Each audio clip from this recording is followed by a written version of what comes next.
প্রায় 1.5% গ্যাসের মূল্যবৃদ্ধি শুনানিতে তুমুল হট্টগোল হয়েছে।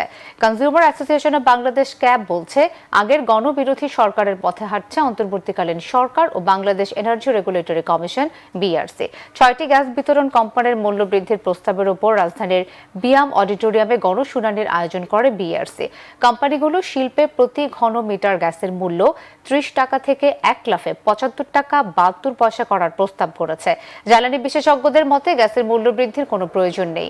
যুগের পর যুগ দুর্নীতিবাজ আমলা ও কর্মকর্তাদের পকেট ভারী করে যাচ্ছেন সাধারণ মানুষ। আগে সেসব অপরাধীদের বিচারের আওতায় আনতে হবে।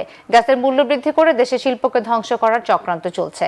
বাংলাদেশকে বিদেশি পণ্য বাজারে পরিণত হবে বলে মনে করেন বিশ্লেষকরা।